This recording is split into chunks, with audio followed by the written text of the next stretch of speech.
पहला पाठ मिकाह का ग्रंथ, अध्याय 7, पद संख्या 14, 15, 18 से 20 तक। तू अपना डंडा लेकर अपनी प्रजा, अपनी विरासत की भेड़ें चराने की कृपा कर। वे जंगल और बंजर भूमि में अकेली ही पड़ी हुई हैं। प्राचीन काल की तरह उन्हें बाशान तथा गिलाद में चरने दे। जिन दिनों तू हमें मिस्र से निकाल लाया, उन्हीं दिनों की तरह हमें चमत्कार दिखा। तेरे सदृश कौन ऐसा ईश्वर है जो अपराध हरता और अपनी प्रजा का पाप अनदेखा करता है, जो अपना क्रोध बनाए नहीं रखता बल्कि दया करना चाहता है। वह फिर हम पर दया करेगा, हमारे अपराध पैरों तले रौंद देगा और हमारे सभी पाप गहरे समुद्र में फेंकेगा। तू याकूब के लिए अपनी सत्य प्रतिज्ञाता और इब्राहिम के लिए अपनी दयालुता प्रदर्शित करेगा, जैसे कि तूने शपथ खाकर हमारे पूर्वजों से प्रतिज्ञा की है। यह प्रभु की वाणी है। ईश्वर को धन्यवाद। सुसमाचार संत लूकस अध्याय 15 पद संख्या 1, 3, 11 से 32 तक। ईसा का उपदेश सुनने के लिए नाकेदार और पापी उनके पास आया करते थे। फरीसी और शास्त्री यह कहते हुए भुनभुनाते थे, यह मनुष्य पापियों का स्वागत करता है और उनके साथ खाता पीता है। इस पर ईसा ने उनको यह दृष्टांत सुनाया। ईसा ने कहा, किसी मनुष्य के 2 पुत्र थे। छोटे ने अपने पिता से कहा, पिताजी, संपत्ति का जो भाग मेरा है मुझे दे दीजिए। और पिता ने उनमें अपनी संपत्ति बांट दी। थोड़े ही दिनों बाद छोटा बेटा अपनी समस्त संपत्ति एकत्र कर किसी दूर देश चला गया और वहां उसने भोग विलास में अपनी संपत्ति उड़ा दी। जब वह सब कुछ खर्च कर चुका तो उस देश में भारी अकाल पड़ा और उसकी हालत तंग हो गई। इसलिए वह उस देश के एक निवासी का नौकर बन गया, जिसने उसे अपने खेतों में सूअर चराने भेजा। जो फलियां सूअर खाते थे उन्हीं से वह अपना पेट भरना चाहता था, लेकिन कोई उसे उनमें से कुछ नहीं देता था। तब वह होश में आया और यह सोचता रहा, मेरे पिता के घर कितने ही मजदूरों को जरूरत से ज्यादा रोटी मिलती है और मैं यहां भूखों मर रहा हूं। मैं उठकर अपने पिता के पास जाऊंगा और उनसे कहूंगा, पिताजी, मैंने स्वर्ग के विरुद्ध और आपके प्रति पाप किया है। मैं आपका पुत्र कहलाने योग्य नहीं रहा। मुझे अपने मजदूरों में से एक जैसा रख लीजिए। तब वह उठकर अपने पिता के घर की ओर चल पड़ा। वह दूर ही था कि उसके पिता ने उसे देख लिया और दया से द्रवित हो उठा। उसने दौड़कर उसे गले लगा लिया और उसका चुंबन किया। तब पुत्र ने उससे कहा, पिताजी, मैंने स्वर्ग के विरुद्ध और आपके प्रति पाप किया है। मैं आपका पुत्र कहलाने योग्य नहीं रहा। परंतु पिता ने अपने नौकरों से कहा, जल्दी अच्छे से अच्छे कपड़े लाकर इसको पहनाओ और इसकी उंगली में अंगूठी और इसके पैरों में जूते पहना दो। मोटा बछड़ा भी लाकर मारो, हम खाएं और आनंद मनाएं।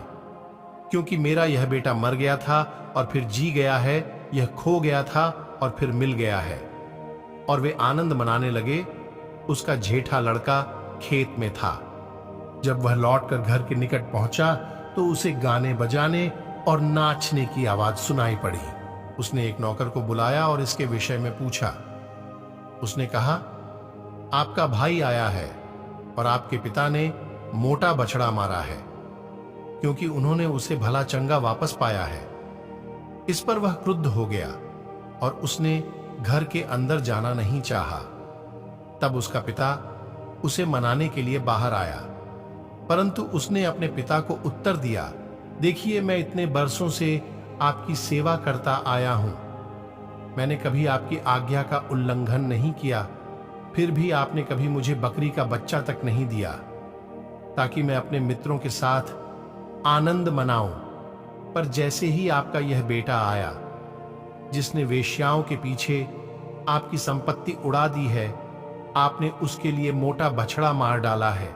इस पर पिता ने उससे कहा, बेटा, तुम तो सदा मेरे साथ रहते हो और जो कुछ मेरा है वह तुम्हारा है, परंतु आनंद मनाना और उल्लसित होना उचित ही था, क्योंकि तुम्हारा यह भाई मर गया था और फिर जी गया है, यह खो गया था और मिल गया है। यह प्रभु का पवित्र सुसमाचार है।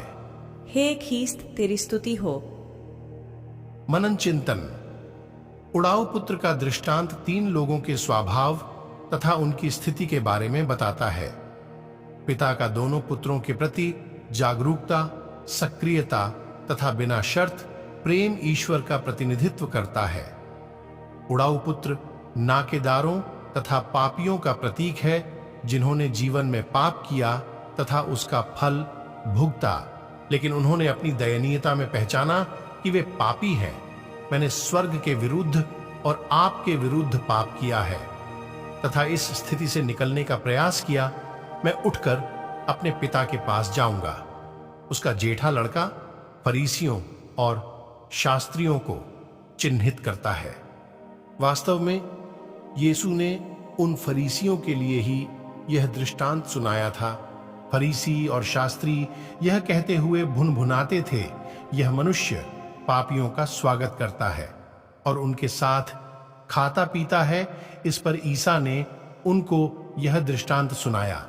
फरीसियों और शास्त्रियों ने अपने आप को धर्मी माना। यीशु के दूसरों के प्रति दयालु तथा अपनापन दिखाने के कारण वे उनसे ईर्ष्या किया करते थे। उनकी मूर्खता न सिर्फ इस बात तक सीमित है, वे स्वयं को आत्मधर्मी मानते थे, बल्कि इसमें भी कि वे दूसरों को तुच्छ तथा पापी मानते थे। इसके द्वारा यीशु सिखाते हैं कि ईश्वर के दया द्वार सभी के लिए हर समय खुले हैं। ईश्वर सभी का ध्यान रखता है। उड़ाऊ पुत्र के वापस लौटने पर वह उसका स्वागत करता है। उसी प्रकार ईर्ष्यालु बड़े पुत्र को समझाने के लिए उसके पीछे पीछे भी जाता है, लेकिन इस बात का निर्णय हर एक व्यक्ति को लेना चाहिए कि उसे क्या भूमिका चुननी है। ईश्वर के राज्य में न ही हठधर्मिता के लिए जगह है और न ही दूसरों पर दोष लगाने के लिए। आइए हम भी उसकी दया पर विश्वास करें और अपने पापों को पहचान कर अपने पिता की ओर वापस लौटे। मेरे प्यारे विश्वासी भाई बहनों, आइए हम सभी वचन पर मनन चिंतन करें। आप सभी को परमेश्वर आशीष तथा शांति प्रदान करे। आमीन।